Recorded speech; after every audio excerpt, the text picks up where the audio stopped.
Hi friends, today we are going to discuss about a chapter life processes. It is basically a part of biology and this is a chapter number 6 of class 10th. So what is life processes? All the process means life process means Jaya Prakram.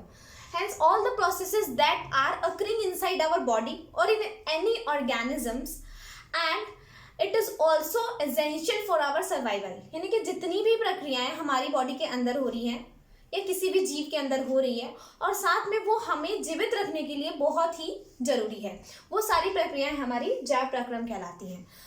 तो in life processes there are many processes taking place, but here we are basically discussing about 4 of them, that are nutrition, respiration, transportation and excretion.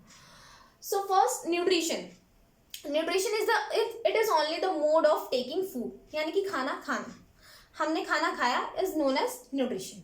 Next is respiration is producing the energy by utilizing the food, यानी जो खाना हमने खाया था उस खाने को utilise करके एनर्जी प्रोड्यूस करना रेस्पिरेशन कहलाता है. Next is transportation. all the elements that are produced by some processes or chemical reactions have to be transported in various parts of the body, hence the process is known as transportation. Next is excretion जिसे हम उत्सर्जन भी कहते हैं. So all the waste product that are producing inside our body have to be removed outside the body and this process is known as excretion, यानी कि उत्सर्जन. यानी कि देखा जाए तो पोषण यानी कि सबसे पहले हमने खाना खाया.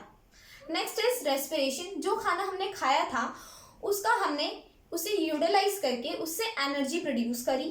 थर्ड, हमने ट्रांसपोर्ट किया जो भी हमें एनर्जी मिली या जितने भी हमें न्यूट्रिएंट्स एलिमेंट्स जो भी हमें मिले, क्योंकि हमें every parts of the body सबको सेम अमाउंट ऑफ न्यूट्रिएंट्स और एलिमेंट्स चाहिए अपने सर्वाइवल के लिए.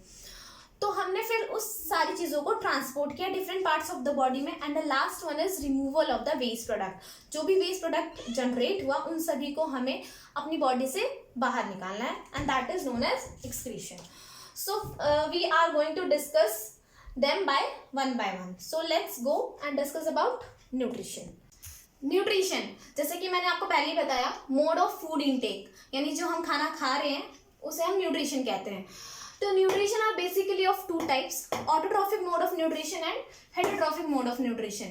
The word autotrophic, here the word auto means self, यानी कि वो सारे ऑर्गेनिजम्स जो अपना खाना खुद बनाते हैं. खुद बनाने का मतलब ये नहीं कि जैसे हम अपने घर में अपना खाना खुद बनाते हैं तो हम ऑटोट्रॉफ्स नहीं हुए. वो ऑर्गेनिज्म जो एनवायरनमेंट में जितने भी रॉ मटेरियल्स हैं या इन अदर वर्ड्स जितने भी इनऑर्गेनिक मटेरियल्स हैं उनका यूज करके अपना फूड सिंथेसाइज खुद करते हैं, उन्हें हम कहते हैं autotrophs. And heterotrophs just opposite to autotrophs, जो अपना खाना खुद नहीं बनाते हैं. ये हम बाद में डिस्कस करेंगे. First autotrophs. तो ऑटोट्रॉफ्स में दो टाइप्स होते हैं, photosynthesis and chemosynthesis. The word synthesis means making, मतलब बनाना. किसका क्या बनाना? खाना बनाना, क्योंकि हम यहाँ पे न्यूट्रिशन की बात कर रहे हैं. तो फोटो मीन्स होता है लाइट, यानी वो सारे ऑर्गेनिजम्स जो अपना खाना लाइट की मदद से बनाते हैं. In the presence of light उसे हम कहते हैं photosynthesis. While in chemosynthesis means वो सारे ऑर्गेनिज्म जो केमिकल का यूज करके अपना खाना बनाते हैं उन्हें हम कीमोसिंथेसिस, उस प्रोसेस को कीमोसिंथेसिस कहते हैं. तो जितने भी जैसे कि एग्जांपल के लिए बैक्टीरियाज होते हैं वो केमिकल्स का यूज करके अपना खाना बनाते हैं. फॉर एग्जांपल सल्फर बैक्टीरिया जो होता है वो सल्फर केमिकल का यूज करके अपने लिए खाना बनाता है. But at your level we are going to discuss only this photosynthesis.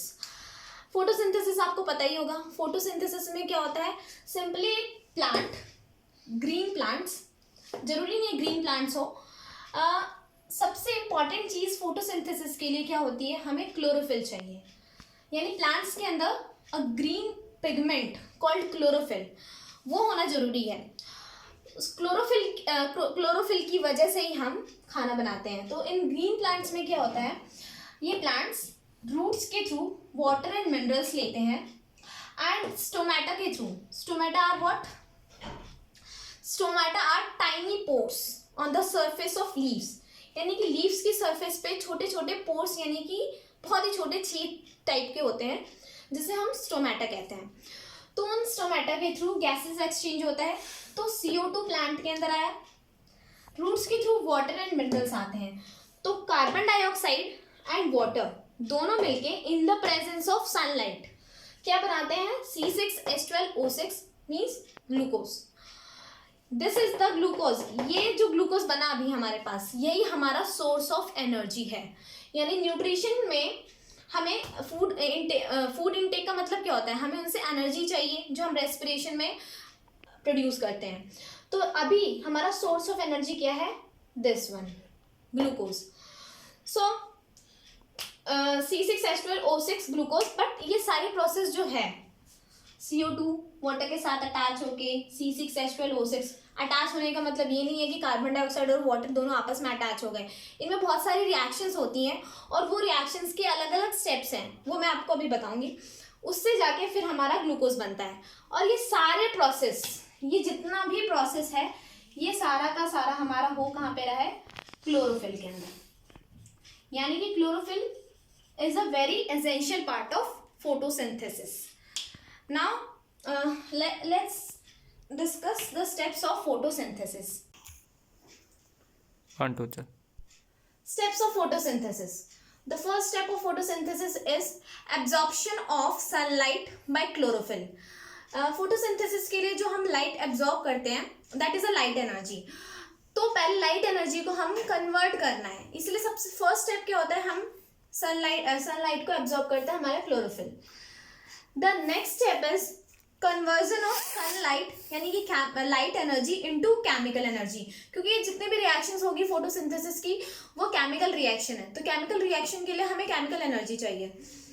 तो जो लाइट एनर्जी होती है वो कन्वर्ट हो जाती है केमिकल एनर्जी में। एंड सेकेंड और क्या होता है साथ में, जो वाटर होता है वो स्प्लिट हो जाता है। स्प्लिट मतलब होता है ब्रेक डाउन होना, टूट जाना। वाटर जो होता है वो ब्रेक डाउन हो जाता है ऑक्सीजन में एंड हाइड्रोजन गैस में। इस प्रोसेस को हम हाइड्रोलिसिस कहते हैं। Hydro means water and lysis means टूटना, यानी कि वाटर का टूटना। Break down of water is known as hydrolysis.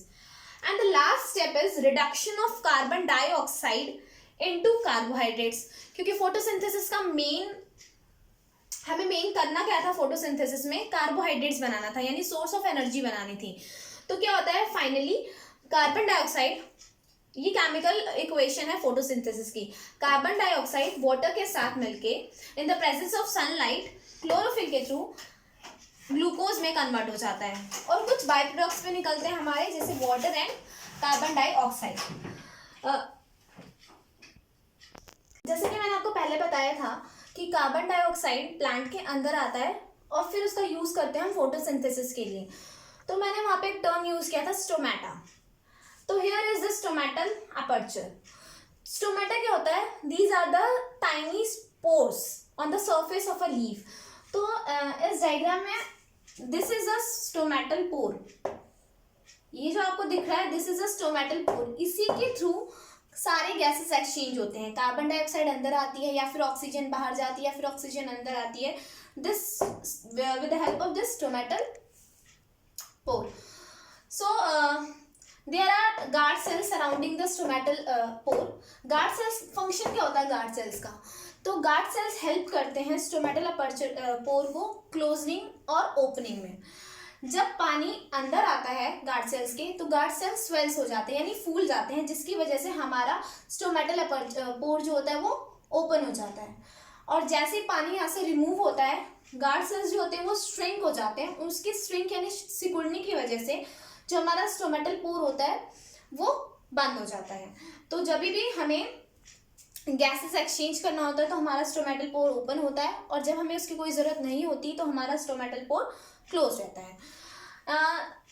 Now let's discuss about the stored form of glucose. जैसे कि मैंने बताया हमारे प्लांट्स के अंदर ग्लूकोज प्रोड्यूस होता है with the help of photosynthesis, पर उन सारे ग्लूकोज का यूज हमारा प्लांट नहीं करता। तो वो जो प्लांट होता है जो वहाँ पे जितना भी एक्स्ट्रा ग्लूकोज बचता है उसे स्टार्च की फॉर्म में वो स्टोर करके अपनी बॉडी पार्ट्स में स्टोर करके रख लेता है, ताकि बाद में जब भी ज़रूरत होती है तो वो वापस उसका यूटिलाइजेशन कर सके। इसी तरह हमारी बॉडी में भी हमारी बॉडी में भी जो ग्लूकोज होता है, एक्स्ट्रा ग्लूकोज जो बच जाता है, उसे हम ग्लाइकोजन के फॉर्म में स्टोर करके अपनी बॉडी में रखते हैं। तो these are the two forms of stored form of glucose, starch and glycogen. अभी तक हमने ऑटोट्रॉफिक मोड ऑफ न्यूट्रिशन के बारे में डिस्कस किया, जो अपना खाना खुद बना लेते हैं। अब हम करेंगे हेटरोट्रॉफिक न्यूट्रिशन के बारे में डिस्कस। तो हेटरोट्रॉफिक मोड ऑफ न्यूट्रिशन क्या होता है? जो अपना खाना खुद नहीं बनाते, या तो वो अपने फूड के लिए प्लांट पे डिपेंडेंट होते हैं या फिर एनिमल पे डिपेंडेंट होते हैं। बट जो एनिमल्स होते हैं वो अपने फूड के लिए प्लांट पे डिपेंडेंट होते हैं। सो इनडायरेक्टली और डायरेक्टली हेटरोट्रॉफ्स वो होते हैं जो प्लांट पे ही डिपेंड करते हैं। तो हेटरोट्रॉफिक मोड ऑफ न्यूट्रिशन में 3 टाइप्स के मोड ऑफ न्यूट्रिशन होते हैं। First one is holozoic, saprophytes और parasites. Holozoic mode of nutrition में क्या होता है? हम डायरेक्टली फूड को इंजेस्ट करते हैं, मतलब खाते हैं, और हमारी बॉडी के अंदर जाने के बाद फूड का ब्रेक डाउन होता है, और जो हमें न्यूट्रिशन चाहिए वो हमारे ब्रेक डाउन के बाद हमें मिल जाता है। इसका एग्जाम्पल है ह्यूमन बींग्स, और बहुत सारे एनिमल्स भी हैं जो फूड पहले खाते हैं फिर अंदर जाके उसका डाइजेशन करते हैं। Next is saprophytes. सैप्रोफाइट्स में क्या होते हैं? ये क्या करते हैं? सबसे फूड को outside the body he digest कर देते हैं कम्प्लीटली, और फिर उससे जो न्यूट्रिएंट्स होता है वो अपने अंदर इंजेस्ट कर लेते हैं। इसका एग्जाम्पल है हमारे फंजाई, ब्रेड मॉल्ट्स होते हैं, फंजाई जिसे हम हिंदी में फफूंदी भी कहते हैं। Next is parasites. पैरासाइट्स क्या होते हैं? ये अपना फूड जो होता है डायरेक्टली एनिमल से या फिर प्लांट से डिराइव करते हैं विदाउट किलिंग दैम। ये जाके सीधा उन पर अटैच हो जाते हैं और उनका सारा मतलब उनसे न्यूट्रिशन लेते रहते हैं।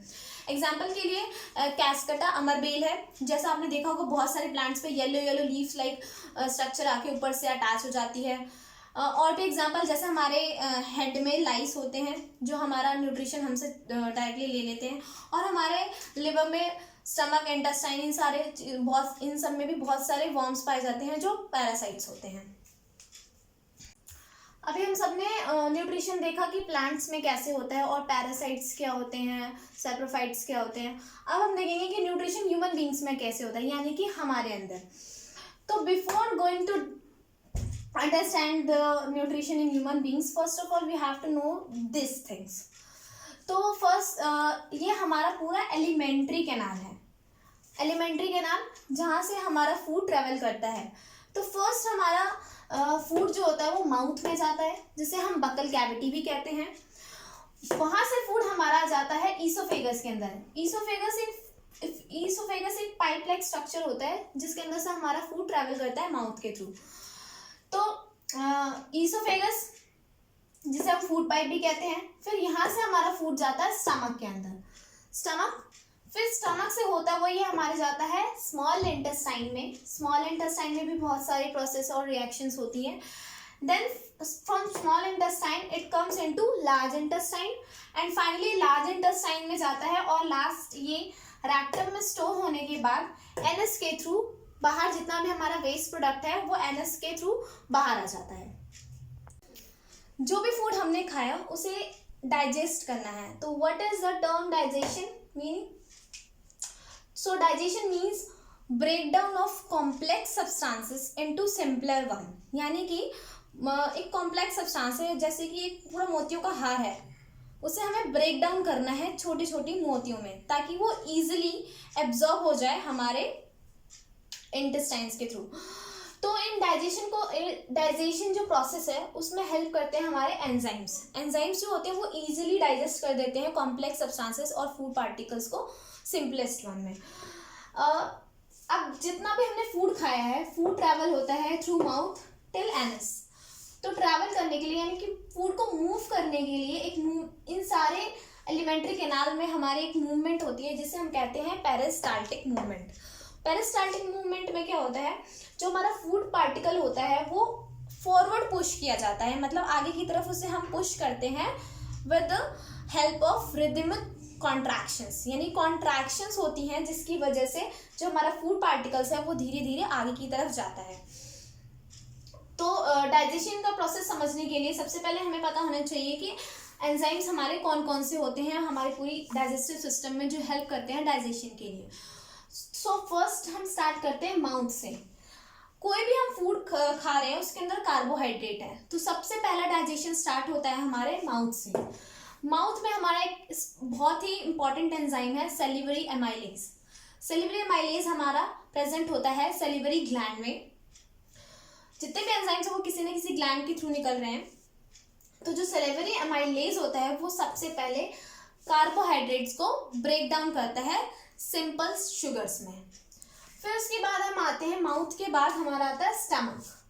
स्टमक में क्या होता है हमारा, स्टमक में हमारे होती है HCl यानी कि हाइड्रोक्लोरिक एसिड, पेप्सिन, पेप्सिनोजेनिक एंजाइम्स होता है जो हेल्प करता है प्रोटीन डाइजेशन में, और साथ में यहाँ पे म्यूकस होता है। म्यूकस का काम क्या है, as we all know hydrochloric acid जो होता है वो बहुत ज़्यादा कोरोसिव नेचर का होता है, जिसकी वजह से हमारी जो स्टमक की लाइनिंग है उसको उसमें प्रॉब्लम हो सकती है, इरिटेशन हो सकती है। इसीलिए HCl से प्रोटेक्ट करने के लिए स्टमक के अंदर एक म्यूकस होता है, म्यूकस जो प्रोटेक्ट करके रखता है HCl से हमारे स्टमक लाइनिंग को।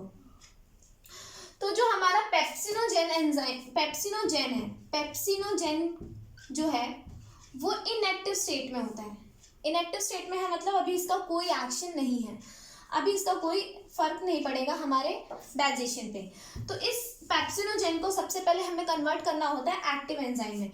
तो पेप्सिनोजेन जो होता है वो HCl with the help of HCl यानी कि हाइड्रोक्लोरिक एसिड, हाइड्रोक्लोरिक एसिड की वजह से जो पेप्सिनोजेन होता है वो कन्वर्ट हो जाता है हमारा पेप्सिन में। ये जो पेप्सिन होता है ये डाइजेस्ट कर देता है हमारे प्रोटीन्स को सिंपलेस्ट में। सिंपलेस्ट यानी कि प्रोटीन्स को इसने कन्वर्ट कर दिया प्रोटीन को सिंपलेस्ट पार्ट में। अब उसके बाद आते हैं हमारा स्टमक के बाद आता है नेक्स्ट आता है हमारा स्मॉल इंटेस्टाइन। स्मॉल इंटेस्टाइन में हमारी बहुत सारा सब मोस्ट ऑफ द डाइजेशन हमारा स्मॉल इंटेस्टाइन में होता है। जितना भी हमने ऊपर कार्बोहाइड्रेट डाइजेस्ट किया था जो सिंपल शुगर में हो गया था कन्वर्ट, और यहाँ पे जो हमने प्रोटीन्स डाइजेस्ट किया जो सिंपलेस्ट पार्ट में कन्वर्ट हो चुका है, अब फर्दर इसकी डाइजेशन होगी हमारी स्मॉल इंटेस्टाइन में। जैसा कि मैंने आपको पहले ही बताया स्मॉल इंटेस्टाइन में मोस्ट ऑफ द डाइजेशन होता है। तो इन स्मॉल इंटेस्टाइन की लेंथ भी डिपेंड करती है। जैसे हमारे अंदर small intestine approx 6 metre long है, फिर भी इसे स्मॉल इंटेस्टाइन कहा जाता है क्योंकि ये हाईली कॉइल्ड होता है, बहुत ही ज़्यादा कॉइल्ड फॉर्म में होता है, इसीलिए इसे स्मॉल इंटेस्टाइन कहते हैं। और इसका डायमीटर भी बहुत छोटा होता है स्मॉल। बट जो बहुत हर्बीवोरस होते हैं, हर्बीवोरस क्या होते हैं जो ग्रीन प्लांट्स को ईट करते हैं, तो उनके अंदर जो स्मॉल इंटेस्टाइन की लेंथ होती है वो और भी ज़्यादा लंबी होती है, क्योंकि जितना ज़्यादा उसकी लेंथ होगी उतना ज़्यादा हेल्पफुल होगा वो कंप्लीट डाइजेशन में। तो क्यों, बिकॉज हर्बीवोरस जो होते हैं वो ग्रीन प्लांट्स खाते हैं तो उनमें कार्बोहाइड्रेट्स बहुत ज़्यादा होता है, तो डाइजेशन में ज़्यादा टाइम लगता है, इसीलिए उनकी जो स्मॉल इंटेस्टाइन होती है उसकी लेंथ ज़्यादा होती है as compare to our small intestine. फिर देखते हैं स्मॉल इंटेस्टाइन के अंदर कुछ सिक्रीशंस आती हैं। मैंने आपको पहले ही बताया डाइजेशन के लिए एंजाइम्स चाहिए, एंजाइम्स हेल्प करते हैं इजीली डाइजेशन में। तो स्मॉल इंटेस्टाइन के अंदर लिवर और पैनक्रियाज, वो ये दो ग्लैंड्स हैं। लिवर यहाँ पे प्रेजेंट है and pancreas just below the stomach. तो इन दोनों से जो सिक्रीशंस आती है वो डायरेक्टली आती है स्मॉल इंटेस्टाइन के अंदर और वो हेल्प करती है फर्दर डाइजेशन में। तो लिवर से हमें क्या मिलता है, लिवर जो होता है वो बाइल जूस प्रोड्यूस करता है, एंड जो बाइल जूस वो प्रोड्यूस करता है वो स्टोर रहता है हमारे गॉल ब्लैडर के अंदर, अ bag like structure present inside the liver. तो उसके अंदर हमारा सारा बाइल जूस स्टोर रहता है, और जब भी डाइजेशन के लिए ज़रूरत पड़ती है तो बाइल जूस हमारे यहाँ से इंटेस्टाइन में आता है। और पैनक्रियाज भी बहुत सारे एंजाइम्स निकालते हैं जैसे chymotrypsin, trypsin, amylase, lipase etcetera. ये सारे एंजाइम्स हेल्प करते हैं हमारे इजी डाइजेशन में। तो सबसे पहले क्या होता है जो हमारा सिंपल शुगर्स, मैंने बताया था हमारा स्टार्च का डाइजेशन यानी कार्बोहाइड्रेट्स का डाइजेशन स्टार्ट हो गया था माउथ में सैलिवरी एमाइलेज के थ्रू, तो वो वहाँ पे जाके कन्वर्ट हो गया था सिंपल शुगर्स के अंदर। फिर नेक्स्ट हम जब स्टमक में आए तो वहाँ पे कार्बोहाइड्रेट्स का कोई डाइजेशन नहीं हुआ। तो उसके बाद जब हमारे इंटेस्टाइन में आते हैं स्मॉल इंटेस्टाइन में, वहाँ पे हमारा जो सिंपल शुगर्स होते हैं वो with the help of amylase convert हो जाता है ग्लूकोज और फ्रुक्टोज में, which is the simplest part of carbohydrate. फिर नेक्स्ट हमारे प्रोटीन्स होते हैं जो जिसका डाइजेशन पेप्सिन के थ्रू स्टमक में हो गया था, जिसमें वो सिंपल प्रोटीन्स पार्ट में कन्वर्ट हो गए थे। उसका फर्दर डाइजेशन होता है, कंप्लीट डाइजेशन हो जाता है हमारा स्मॉल इंटेस्टाइन में with the help of trypsin, वो कन्वर्ट हो जाते हैं अमाइनो एसिड्स में। And the last is the fats. Fats जो होते हैं, हाँ यहाँ पे बाइल जूस का क्या एक्शन है। जो फैट्स होते हैं वो बहुत ही कॉम्प्लेक्स ग्लोब्यूल्स होते हैं, लार्ज ग्लोब्यूल्स होते हैं, उस पर एंजाइम का एक्शन जो होता है वो ईजी नहीं होता। तो जो पहले बाइल जूस होते हैं वो एमल्सिफिकेशन कर देते हैं फैट्स का। एमल्सिफिकेशन सेम वैसे ही होता है जैसे डर्ट वगैरह हम सोप से रिमूव करते हैं। तो जो बाइल जूस होता है वो क्या करता है, फैट्स के जो लार्ज ग्लोब्यूल्स थे या कॉम्प्लेक्स ग्लोब्यूल्स थे उनको सिंपलेस्ट में कन्वर्ट कर देता है, स्मॉलर ग्लोब्यूल्स में कन्वर्ट कर देता है, ताकि एंजाइम का एक्शन जो हो ईजिली हो जाए। तो after converting fats and complex globules into simplest, lipase उस पर एक्ट करता है और उसको कन्वर्ट करता है फैटी एसिड्स में एंड ग्लिसरॉल्स में। ये जितने भी सारे के सारे सिंपलेस्ट पार्ट हैं। अब स्मॉल इंटेस्टाइन में क्या होता है, ये सारे के सारे सिंपलेस्ट पार्ट जो हैं वो स्मॉल इंटेस्टाइन के अंदर कुछ स्ट्रक्चर्स होते हैं, उसके सरफेस पे बहुत सारे फिंगर लाइक प्रोजेक्शंस होती हैं जो इन सारे एलिमेंट्स को एब्जॉर्ब करने में हेल्प करती हैं। तो स्मॉल इंटेस्टाइन के अंदर ये सारा glucose, amino acid, fatty acids, क्योंकि और different parts of the body को भी ये सारे एलिमेंट्स चाहिए। तो हमारे स्मॉल इंटेस्टाइन में क्या होता है, डाइजेशन के साथ साथ एब्जॉर्प्शन भी होता है। तो ये सारे पार्टिकल्स, ये सारे एलिमेंट्स जो होते हैं वो स्मॉल इंटेस्टाइन में एब्जॉर्ब हो जाते हैं और फर्दर जो बच जाता है वो हमारा स्मॉल इंटेस्टाइन से निकल के लार्ज इंटेस्टाइन में चला जाता है। लार्ज इंटेस्टाइन में क्या होता है, यहाँ पे वाटर एब्जॉर्प्शन होती है। जितना भी फूड पार्टिकल बचा हुआ है उसके अंदर जितना हम वाटर रिमूव कर सकते हैं हम उतना वाटर एब्जॉर्ब कर लेते हैं वापस बॉडी के अंदर, और बाकी जितना वेस्ट होता है वो जाके हम स्टोर कर देते हैं हमारे रेक्टम में। फिर रेक्टम के बाद जब हमारा रेक्टम फुल हो जाता है तो एनस के थ्रू हमारा जितना भी वेस्ट प्रोडक्ट होता है वो सारा का सारा बाहर आ गया। तो this is the process of complete digestion process था, जिसके अंदर हमने खाना खाया, फिर खाना कहाँ गया, वहाँ पे उसका क्या हुआ और वो कैसे डिफरेंट पार्टिकल्स में कन्वर्ट हुआ, ये सारा हमारा न्यूट्रिशन में आता है। तो this is all the part of nutrition. Now we will further discuss about all the other three life processes like absorption, respiration, transportation and excretion.